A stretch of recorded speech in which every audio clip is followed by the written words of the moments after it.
Joining us today is the remarkable Derek Daly, a former Formula One and IndyCar driver. There was no manual on how to almost be killed. Why would I ever consider racing again? Gary always thought that he was going to get a phone call to say that I had died. That's a really interesting question. This is exactly why I'm doing what I'm doing.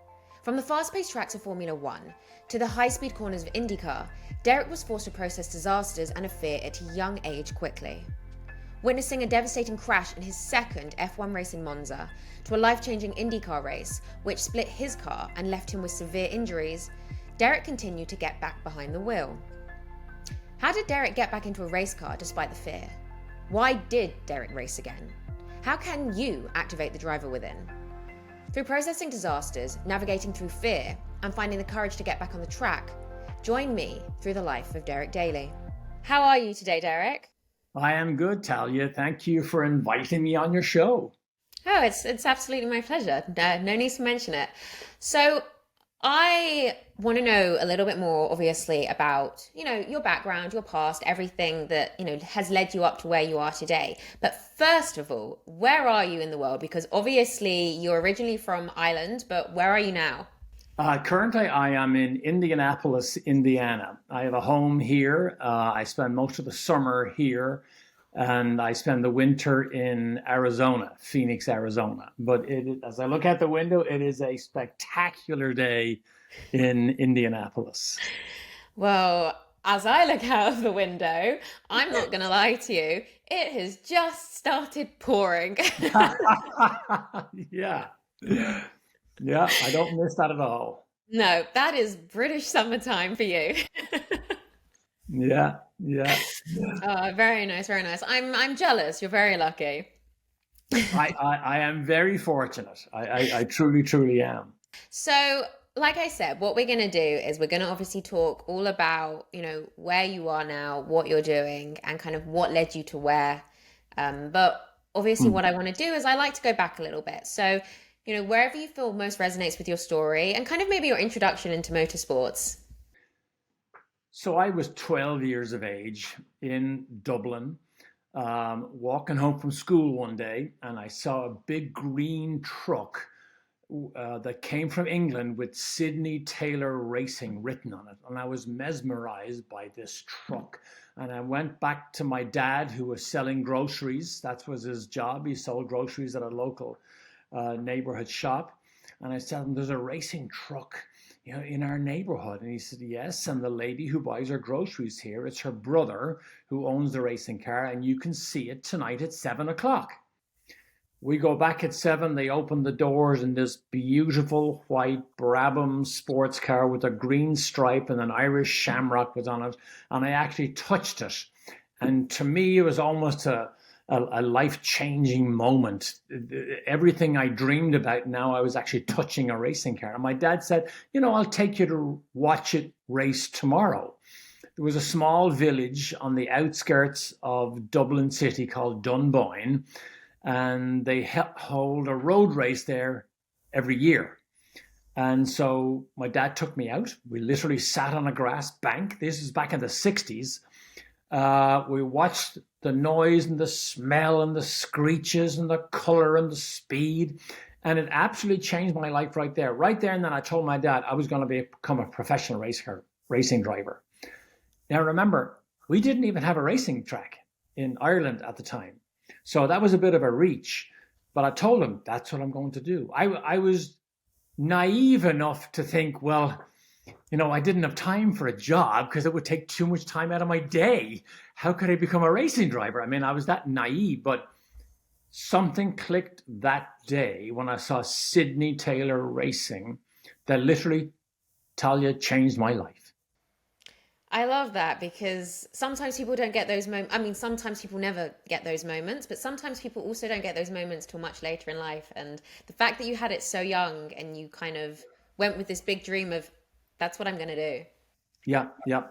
And there were amazing steps along the way because I started racing when I was 16, doing demolition derby, jalopy, stock car type stuff. It was all I could afford. And you couldn't have a license to drive a car in Ireland until you were 18 back in those days. And so pretty humble beginnings. But at the end of 1984, I think it was, myself and a friend of mine, David Kennedy, we lived in the same small town. We realized if we both wanted to be racing drivers, we had to earn a chunk of money in a hurry. And so we became laborers in the iron ore mines of Australia for the winter of 1974-5. And we were promised that if we worked hard, we could make £5,000, which at that stage was $10,000. We went down there, spent the winter. It was the dirtiest, hottest, loudest, most difficult, hardest, most enjoyable thing we'd ever done. And came back with £5,000. Now we had a budget, we could buy a racing car, buy a Formula Ford. Formula Ford was the lowest rung of the ladder, but now we're in the game. And fairly basic beginnings and all sorts of things happened, and we crashed them and we bashed them and we got in trouble, and we still stayed focused. Look, let's give ourselves a chance to see where all this goes. And in 1976, I moved to England. I mean, you had to go to England. It was the home of professional motor racing. So no matter what races you won in Ireland, they really weren't against top class competition. And so I had a bit of money and I had a racing car.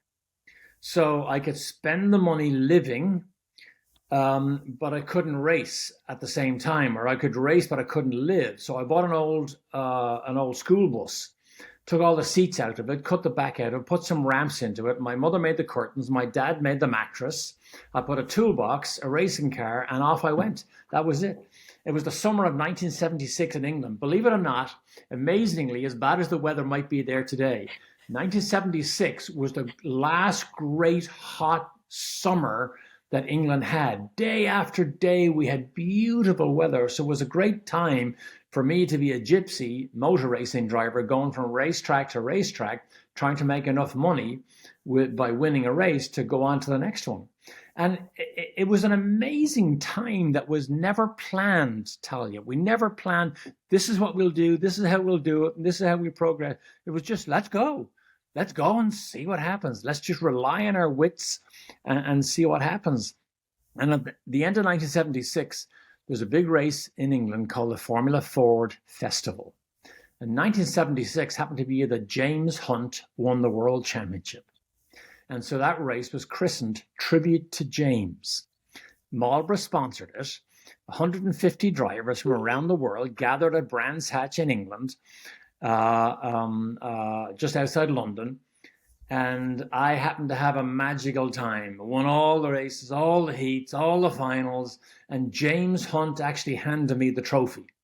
That was in November 1976, right? Less than 2 years later, I was on the Formula One grid right beside James Hunt at Brands Hatch at the same racing track. It was just an amazing time of things that happened and for me to get into Formula One so fast. I want to ask you then, do you still remember, feeling, how do you, when you think back, do you still remember the feelings that you had and the thoughts that you had when you were suddenly on the track next to James Hunt? Yeah. And I'm fortunate that I have the ability to retain certain experiences in HD video. It's so clear in my mind. Now, I can't remember what I had for breakfast yesterday, but certain experiences are ingrained in my mind to such an extent that I can recall them with amazing clarity. And so I remember at Brands Hatch looking across, literally qualified right beside him. And sometimes, Talia, when significant experiences happen around yourself, you don't quite appreciate what's actually happening at the time because it's hard to process and absorb everything. Whereas if you read about it with somebody else, you think, wow, look what happened over there. So in those days, things were happening so fast for me. It's hard to process and understand and appreciate it. It was only years after that you can recall with clarity what it was like to take those steps. And unfortunately, the car broke in the race, but that set me on a path of 5 years in Formula One, which led me to America, to the Indy 500, which led me to all sorts of things, good and bad. But yeah, some of the things are amazing. Some of the experiences are amazing. The one thing that I loved the most about what you said as well was that you didn't have a plan. You kind of, I mean, yeah, you did. You knew kind of what you really wanted, the end goal, but you didn't have a plan to get there. No, no. And sometimes you have to jump. Sometimes you have to jump, even though you might ask the question, well, will anybody catch me? No, sometimes you have to jump. And I had that internal wiring that allowed me to jump. And when you jump, Talia, you have to trust either yourself or the support people around you that it's going to be okay. And it's not always okay. Sometimes you jump and you jump into the fire, and it's an experience and it's a lesson. I say to people, you're never beaten when you're knocked down. You're only beaten when you stay down. Mm. And so you're right. We didn't have a worked out plan. It was instinctive, but we were going to at least jump and have a go. Yeah.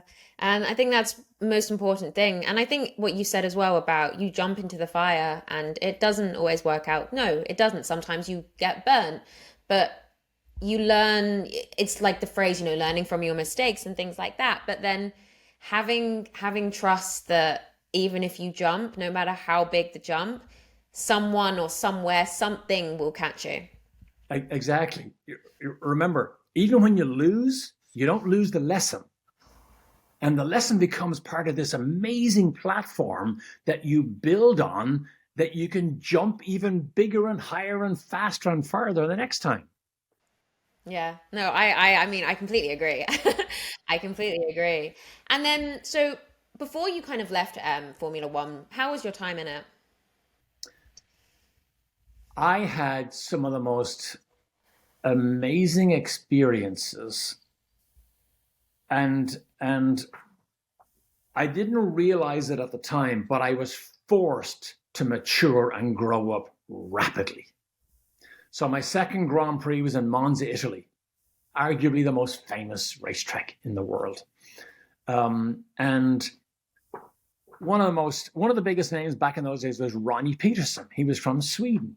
And Ronnie Peterson was a big hero of mine because I followed his career and I knew where he came from, and he won races, and he was just one of those iconic, when you saw him, wow, there's Ronnie Peterson.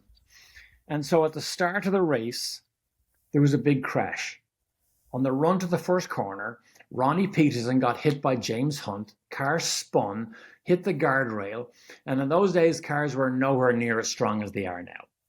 His car literally hit the guardrail. There were side fuel tanks. They literally exploded, and it looked like an airline accident. I was in the same accident. I tried to miss everybody down the left side, got hit, spun, stopped my car at the side of the track, looked around, jumped out, looked around, and the whole racetrack was on fire. And I couldn't believe what happened. When I ran back, I could see it was Ronnie Peterson, my hero.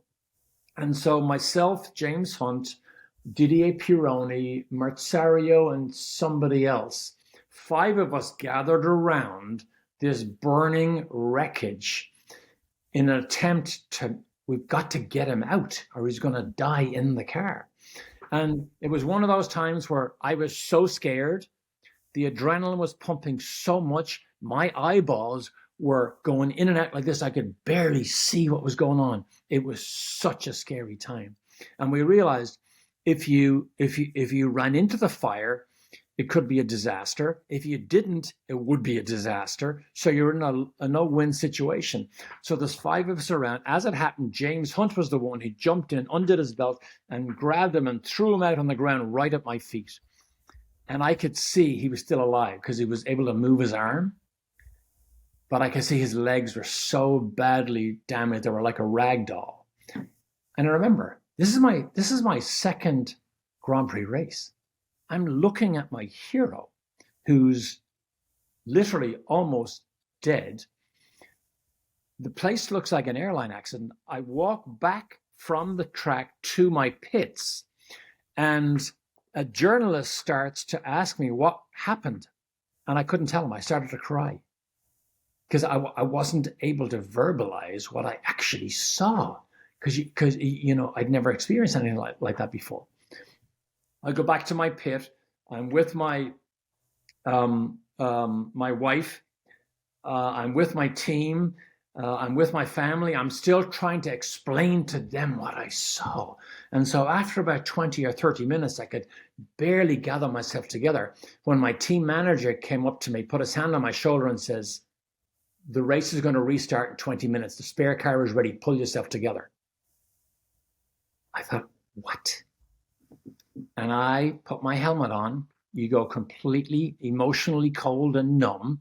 I got strapped back in the car, went out and had an amazing race and finished my first top 10 in Formula One. And Ronnie Peterson died that night, our hero, the one we all admired, the one you hoped, would last forever.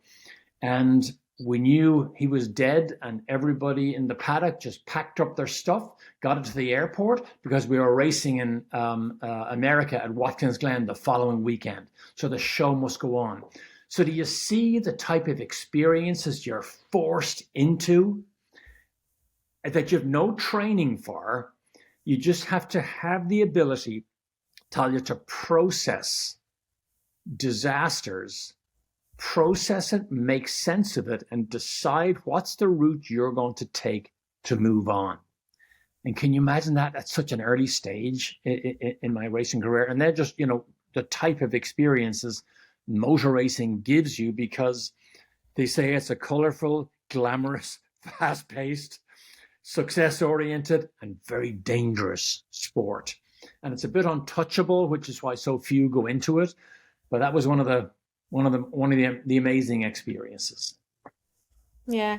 And I think something really interesting about what you were talking about just now is it almost relates to a lot of things in life in the sense of processing stuff. And we don't, we're not given a guidebook on how to deal with any disaster and anything. And usually what happens is we are suddenly, the disasters suddenly arrive out of absolutely nowhere. And then what we have to do next is almost take it on ourselves and just learn how to get through it ourselves. I mean, not ourselves, but we're faced with it ourselves. You have to take the lead yourself. And I always look at that as there's an element of personal responsibility that leads us to the next jumping point. There's an element of personal responsibility that we need to take. And when we make that decision, it's amazing the support group that comes around you to help you accomplish whatever that decision is. And, I do a lot of corporate keynote speaking these days. And I'm sure we're going to get into it. I had a big accident myself, but I talk to people, and I'll tell the whole audience, whether it's 200 people or 1,000 people. I said, I'm sure everybody has crashed here at some stage, or you're going to hit the wall at some stage, metaphorically or whatever.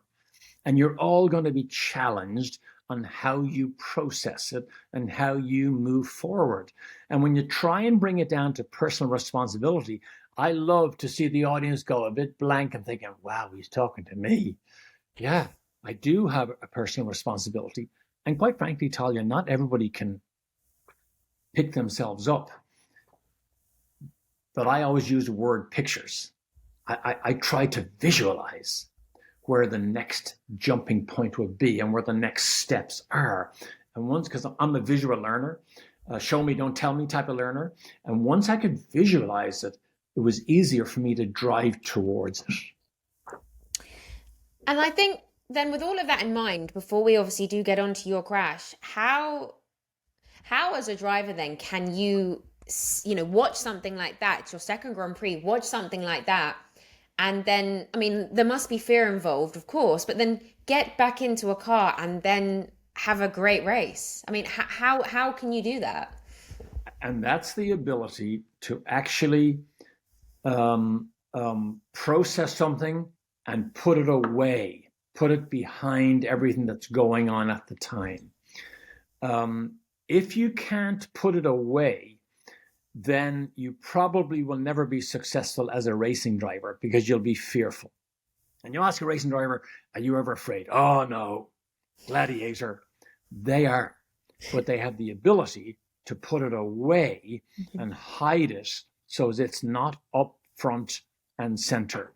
And I was never trained in that, but because I was so selfishly focused at the road ahead, you allow that to drive you and not the fear to stop you.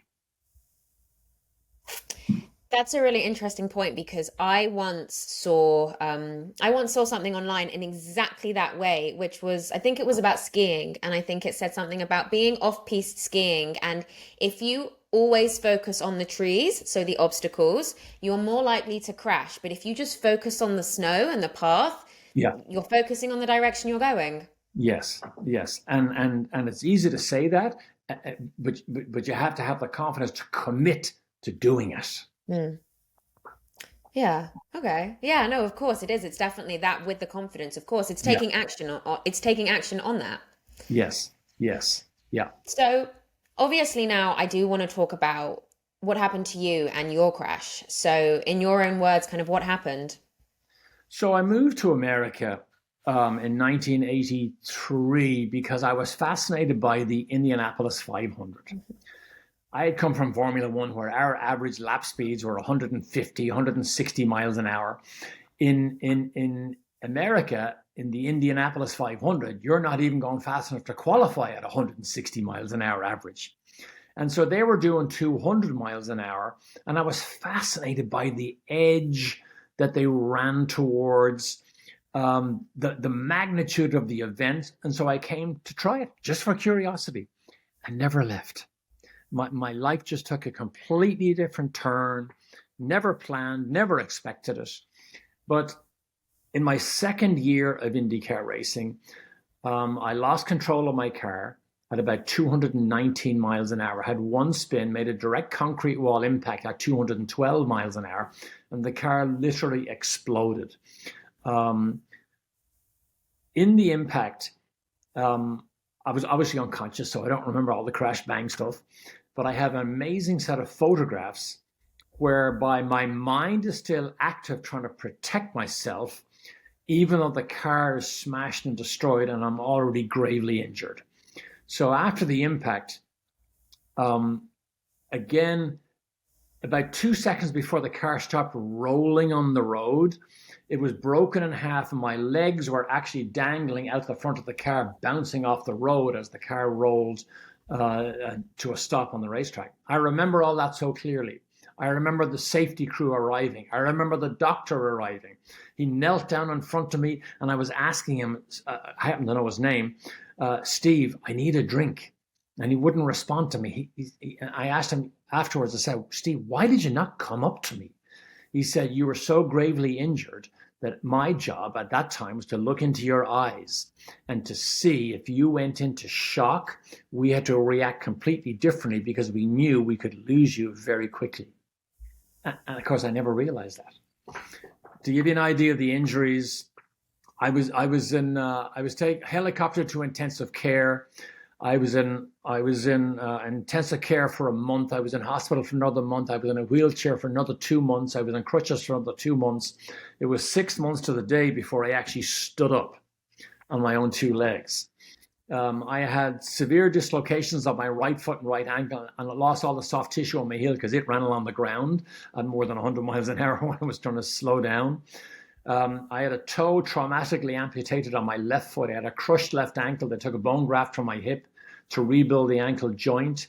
I had a double compound fracture of the left leg. I had a broken hip joint, broken pelvis, broken ribs, broken hand, broken arm, third-degree burns, had a lacerated liver, and just for good measure, the blood transfusions were laced with hepatitis C.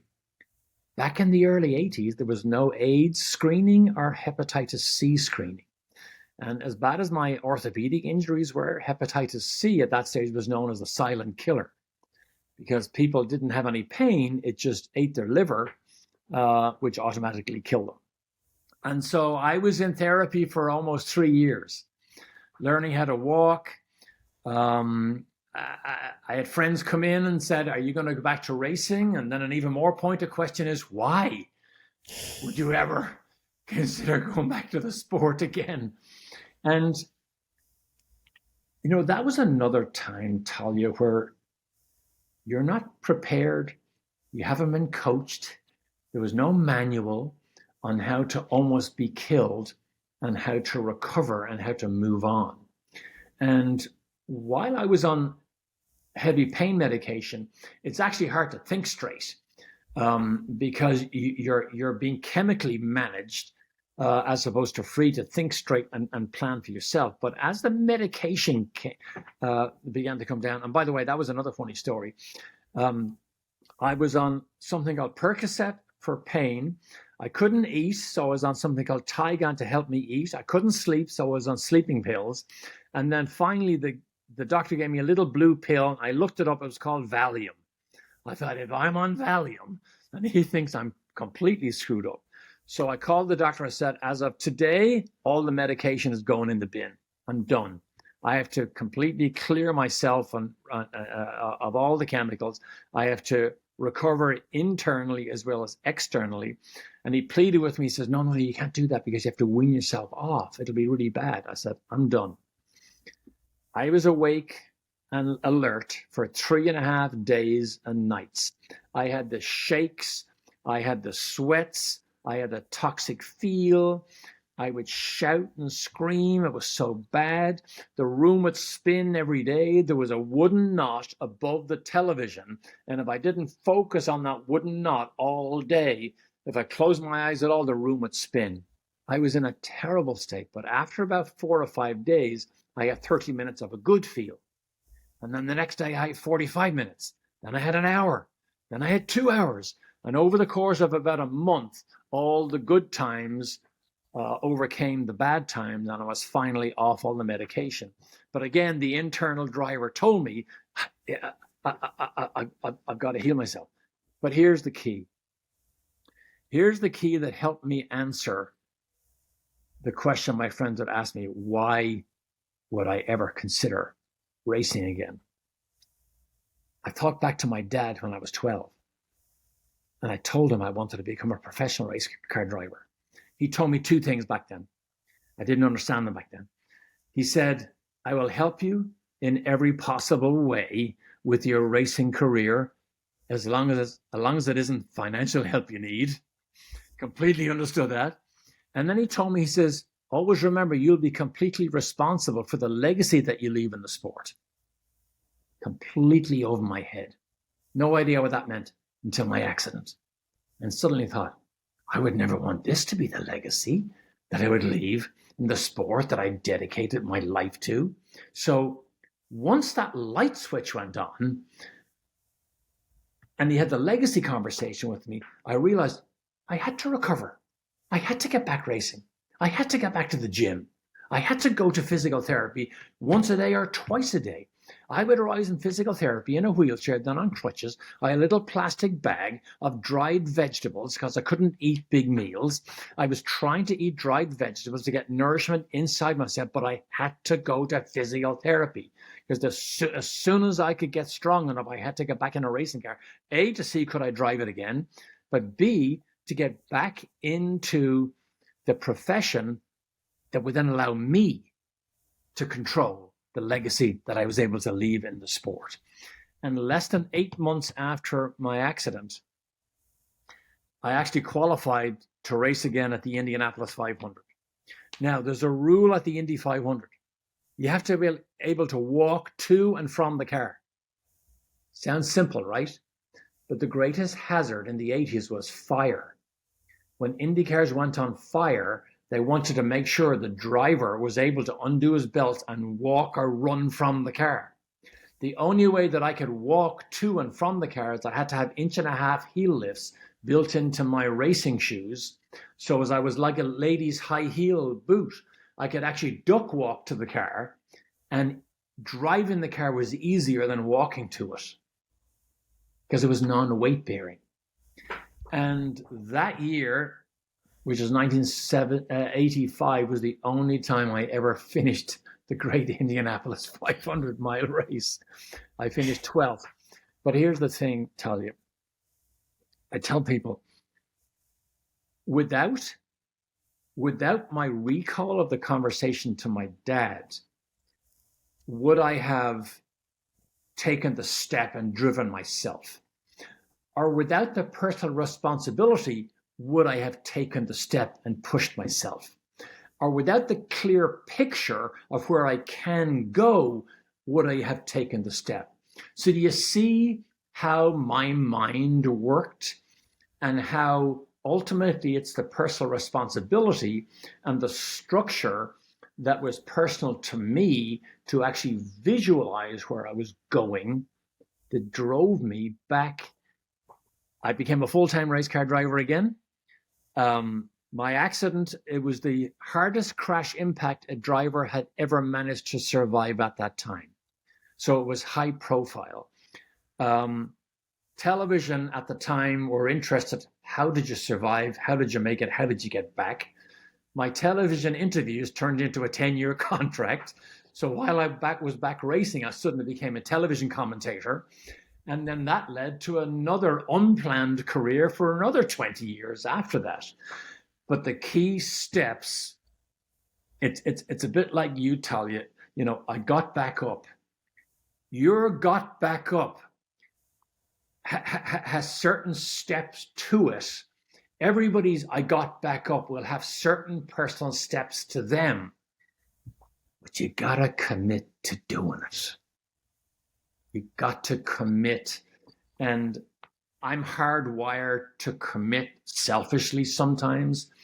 Maybe I'm abrupt trying to achieve it at some times, but I still think we all need that personal commitment, responsibility to keep going forward, because we all will get knocked down. We will. You better believe it.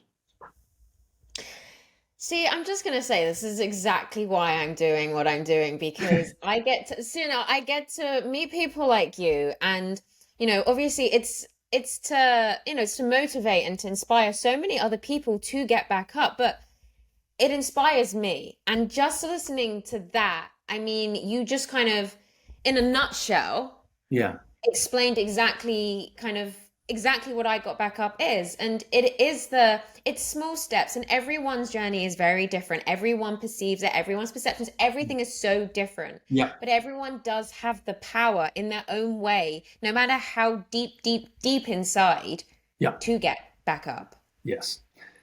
And the difficult times allows us to discover ourselves, allows us to discover what are we capable of. And for me, it becomes a bit of a game. You watch me. You watch what I'm capable of. and Talia, have you found that when you display that drive to get back up, people come around you. They want to help you. They admire you. And very often it causes something to click with them to say, oh, I could do that too. And just think of the movement we could have if everybody had that mindset. But I think that's probably what happened with me as well at the beginning of building this and of everything, of my own journey. Speaking to people at the very beginning probably gave me those moments of, wait a minute, I want to be able to do that. Yeah. I want to try this. I want to run a half marathon, things Yeah. like that. And Yeah. it is a way of trying to inspire other people, of course. Yeah. Never go with the flow. The only thing I know that goes with the flow is dead fish. Never something to emulate. I like that. I like it. I think too many people do too many people do go with the flow. But Yeah, you can build the life of your dreams by doing it your own way. yeah. And we never stop learning.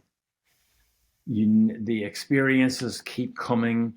Sometimes they're small, sometimes they're big, sometimes they're unfortunate, but the experiences keep coming. And how can we use those experiences to benefit us and potentially benefit a lot of other people, which is what you're doing, quite frankly.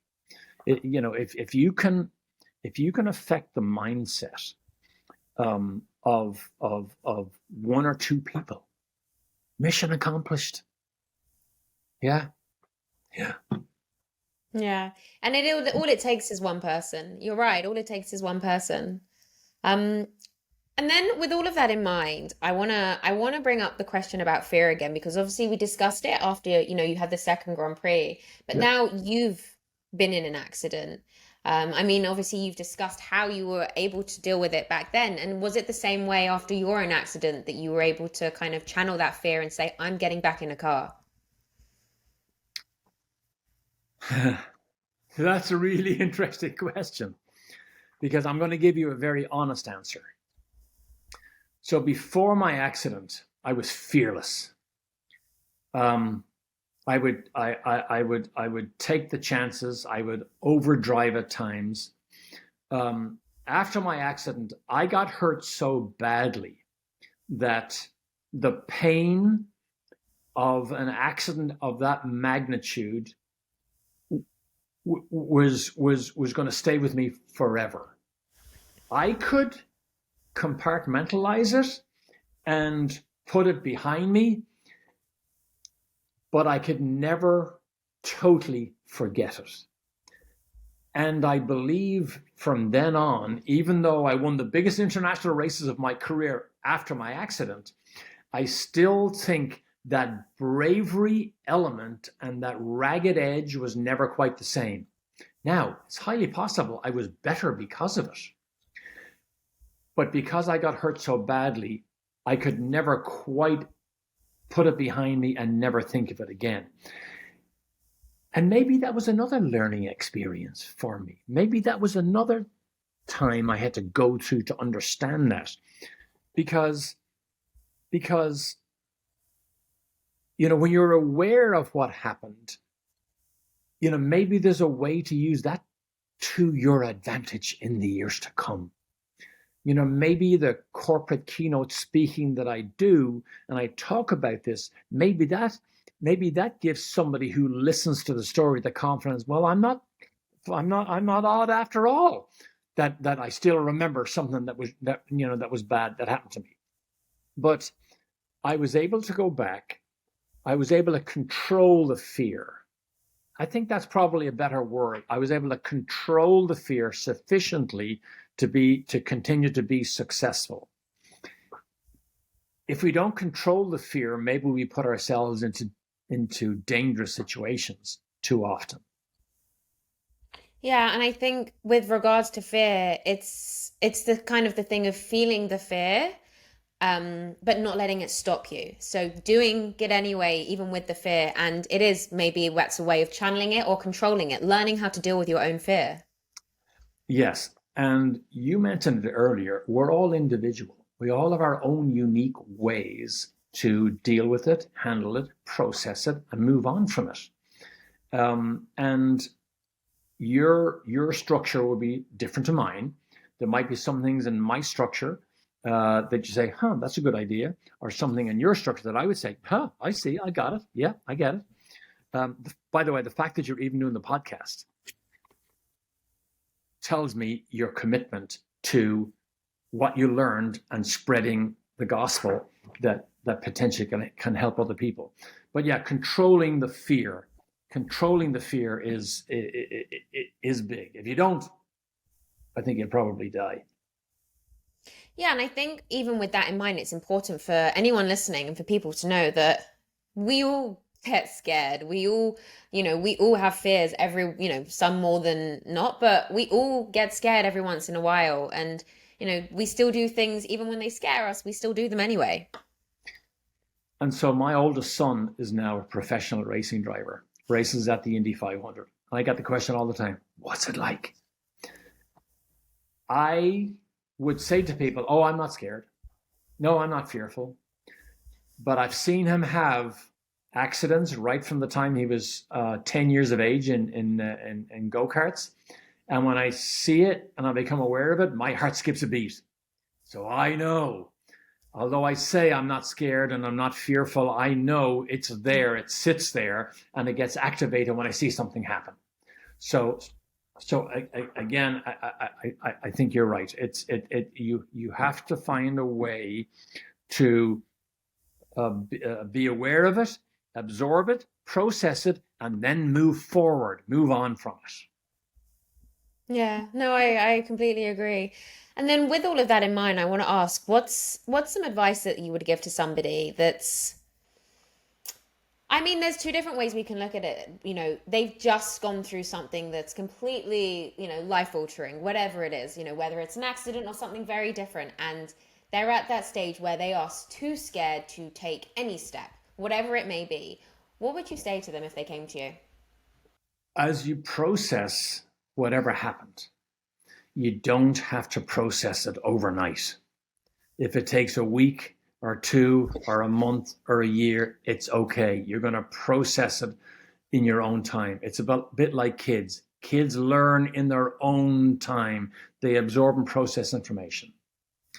I say to people, whatever level you got to, don't let that level be the standard for the rest of your life. That, for me, activates the internal driver to see what the next step is. I think there are more people that are visual learners that we really understand, that we really know about in this world. So find something that activates your model of you, the person that's had the difficulty, whatever that is. For me, it was visualizing. For me, to see the next road, to see the next stop down the road, helped me get on the path. And sometimes it was slow, but process it in your own time. Pick something that activates your structure. For me, it was visual. For some people, it might be auditory, whatever it may be. Get yourself a support system that understands you and where you want to go. And then to take the big step, you have to take the first step. So just keep taking the small steps along the route that you clearly see, because as you take the steps, your confidence grows. And as your confidence grows, the steps get bigger. As the steps get bigger, the picture becomes clearer. And suddenly, the disaster over here is in the rear view mirror. We're taught in racing, only ever glance in that rear view mirror. If you stare in it, you guarantee it's a crash. Yeah, no, I love that. And it's, what I liked? It was activate the driver within, because I think in everyone's own individual way, you can activate the driver slash the power that's within you. Yes, yes, yes. And you have a personal responsibility to do it. Yeah, absolutely. No, absolutely. I agree. I agree. And that's what you were saying before as well. It's, you have done what you've done for your legacy, for you, for who you wanted to be. Right, right. And maybe people don't understand it, but I do. And the self-satisfaction of taking certain steps. And by the way, all the steps I took were not the right steps. But that's how you gain the experiences. That's how, good and bad, you come up with storylines that affect people. And do I regret certain things I did? Probably, but not to the point where I can't sleep at night. Life is precious and life is short. So get that visual picture and keep going down the road to touch it and wrap your arms around it. Yeah, and of course, because that's the thing. If you regret too much from the past, you're looking, way too long in the rearview mirror. Exactly. Yeah. Yeah. And in my sport, you don't get far looking in the rearview mirror. Absolutely, absolutely. I just want to ask them, what is your On a professional note, then, what is your favorite, if you have a favorite, because there might be more, but what is your favorite memory when you do look back on your time in motorsports? Wow. So in 1977, I met a very large man from Donegal in Ireland who had the heaviest, thickest Northern Irish accent. His name was Derek McMahon. We called him Big D. A lot of people call him the King of Donegal. He was a big, loud, boisterous guy, got himself in trouble all the time. But he said to me after I won the Formula Ford Festival, when James Hunt gave me the trophy, he said, I will help you take the next step to Formula 3, the British Formula 3 Championship. That was the next legitimate step professional drivers had to take if they were going to try and get to Formula 1. And so my best friend at the time was a guy called Gary Gibson. Gary Gibson was from Belfast. I bought my first Formula Ford from Gary Gibson. We became thick as thieves, best friends. And Gary always thought that he was going to get a phone call to say that I had died. And ironically, I got the phone call to say he died at 39 years of age. But the reason I'm bringing this up, my favorite photograph in my whole career is me standing about to get strapped into my car on the grid at Brands Hatch in my very first Formula One race. And there right beside me is Big D with a smile on his face. And right beside him is Gary Gibson, the two most important people in my life who believed in me, helped me in so many ways. And I have the picture framed actually just outside here. But it is by far my favorite photograph because it embodies everything. Mm-hmm. We all had a bit of a dream. Big D was never going to be a professional racing driver like me, but if he could contribute to somebody, live vicariously through me, he wanted to do it. Gary Gibson wanted to be like me. And there we were from the early stages of crashing and bashing against each other on the grid in Formula One. So it wasn't a result, a podium or anything like that. It was a moment in time that somebody captured on a photograph that to the day I die will remain to be the favorite photograph of my life and my career. See, that brings a smile to my face because moments are priceless. Literally, moments are priceless. And if you can look back and you can have those kind of moments and those memories, those you hold with you, I think, a lot longer than a lot of other things. Absolutely. And I have a file this thick of stuff that I did with Gary Gibson and photographs, and it was just so precious. I put it away. I take it out every now and then because he died at 39 years of age, by the way. Big D died at 72. They both went too early, but the moments with people that are so personal are standouts for me because they saw all the moves I was trying to make and stood from the sideline and were aghast at some of the things that happened, but they were there right beside me all the time. Yeah. Yeah. And I think that's again, it's for anybody, the people that are around them, with them through their journey. I think don't underestimate that. Exactly. They're living it.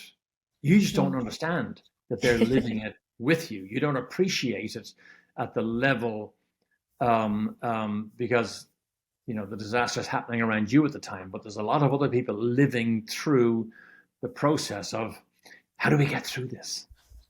I'm glad, Talia, I'm glad you went through difficulties because, I wrote a book about developing racing drivers, and I never won a Formula One race, but the legitimacy of me being able to write the book was the experiences that I had. And what legitimizes you to do a podcast like this is you've been there, you've been in the trenches, you've been injured, you've had the questions, you've wondered, why me? You've probably cried.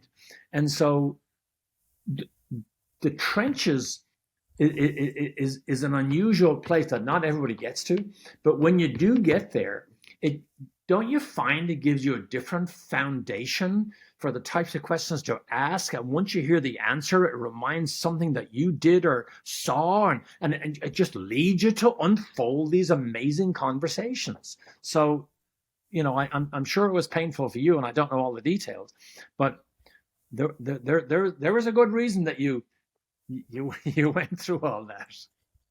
It's really interesting that you said that, because as I was wheeled into the hospital, I've just had my accident. I've just come out of the ambulance and I am wheeled into the hospital. And I turned to somebody and I said, these words came out of my mouth.